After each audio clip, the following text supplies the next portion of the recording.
Hey, we're back. Welcome to part 3 of this Red Wine Forest abstract. And a couple of seconds now, you'll notice I've done a little bit of work. I took my favorite brush here, the one I like to bang on my hand and make a mess, and I widened it up and I put some white paint on, and as you'll see, I did some highlights in the trees, and you'll notice that I extended the beach a little bit. But now that I filled you in, I'm going to put it on the painting, and we're going to continue with the beach. We're going to do a little bit of rock work and maybe a couple of trees, and then we'll take it a break. We're going to do this about 10-minute increments so that you get a chance to catch up and follow along. Anyhow, got the noise in the background, and let's just try to figure this camera out. Bring it to the painting.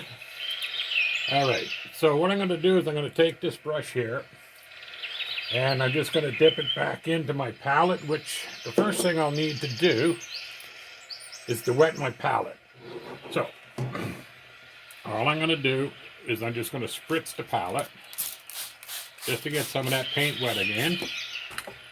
And that kind of helps reconstitute some of the paint. And then if I run out, well, I'll just get some more paint going. So what I've done is I've extended some of this down here. What I want to do is get a scriber brush, which I'll show you in just a second. Okay, let me get a scriber. This brush here, if you can see it, whoop, there we go. There we go. We got a little thin scriber brush. Getting used to this camera. Sorry about that. What I'm going to do now is I'm going to get this brush nice and wet. And I'm going to dip this brush into some black paint. Now, the trick is with the black paint for doing scriber work is your paint needs to be extremely wet. Lots of water and very thin. Now, I'll show you on this palette. You notice I've got it really nice and wet and watery. All I'm going to do is just spin the brush so I bring the brush to a nice point. And we just put that down there. All I want to do is just a few lines, just to kind of make it look like there's some branches in the foliage. Just like so. Just very delicate. Couple over here. Now I'm hardly touching my canvas. I'm just going very easy just to give some lineage into the foliage so it doesn't look like it's floating. As we know, foliage has to have something to stand on. Leaves just don't float in the air. So as you can see, if I bring it up close, you'll notice along here some black lineage coming in. See those little black lines all along in there? This will build up our imaginary foliage. Remembering that this is an abstract piece of work. So, again, it's not going to be a photograph. It's just going to be an illusion. That's all we want to do. Now, I'm not pressing down on the brush here. I'm barely touching the canvas. The paint's very watery. But it gets just enough of a highlight there. Just by doing this. Doesn't even have to be totally straight. Barely touch. Some will be darker than others. Some will be up. Some are going to be low. And we're just going to keep painting these little lines in here. Just so we have something to kind of show for our work. Some up there. Bring that one up there a little bit.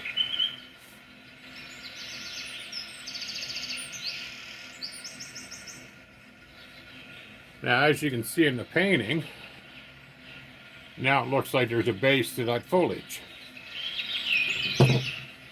Hopefully, eventually, I'll be able to get a better camera, but that all takes time.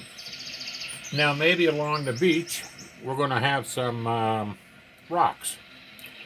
So, the easiest way to make a rock, let me clean this brush off.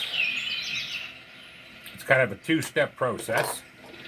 So I'm going to get a little bit bigger of a brush. And just give me a second to look into my brush supply. Oh. Okay, you know what? I think I will use this brush here. Okay, a little bit of a round brush. It's the same one that I used on the foliage. But now I'm going to dip it into some black. Just like so. Get it nicely covered.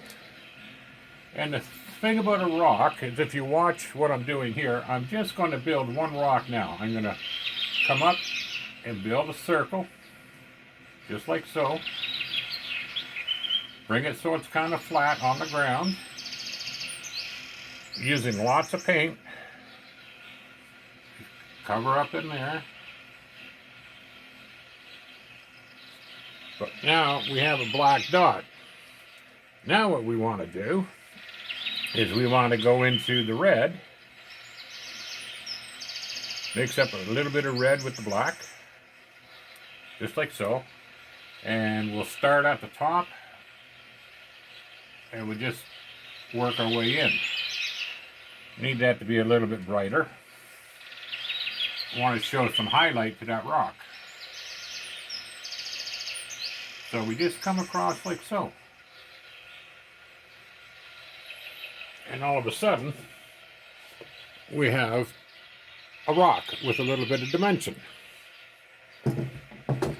Now if you want, you can take your palette knife and just cut some lines into that rock.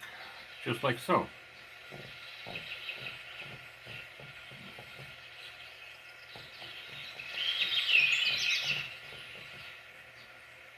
Which will give the rock a little bit of texture.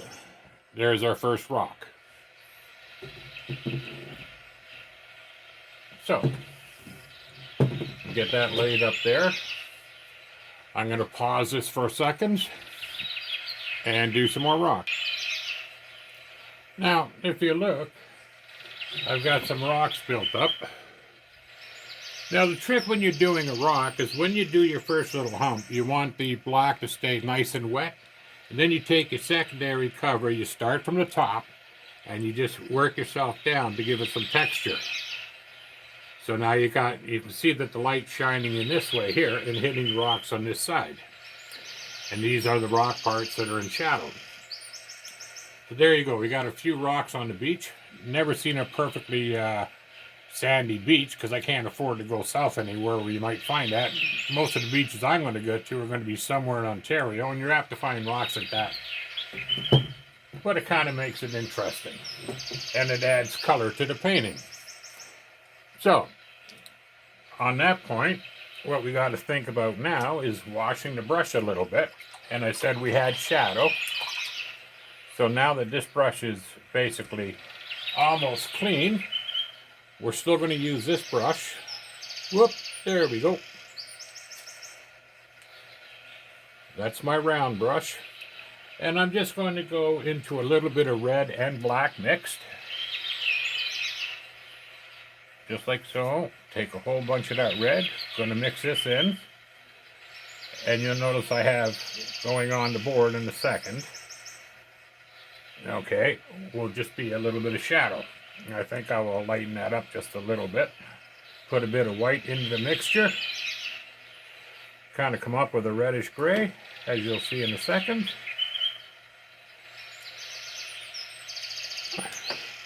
And I think the brush I'm going to use to give a little bit of shadow is what we call a fan brush. Where's my camera? Oh, we're getting used to this. There. Okay, this is called a fan brush. Can be used for a lot of cool stuff. But right now, I'm just going to get it real wet. Lots of water.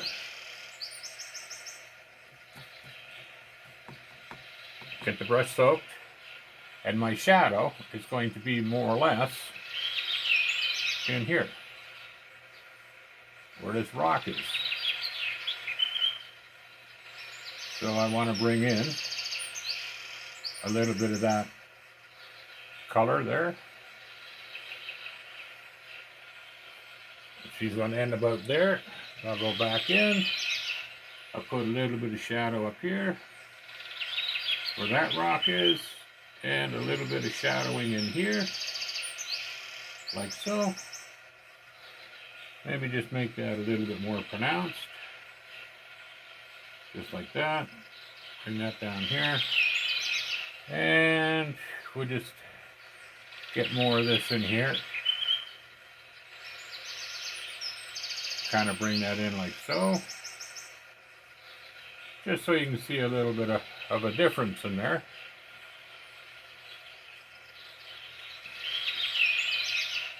There. And let's just give that a little bit more.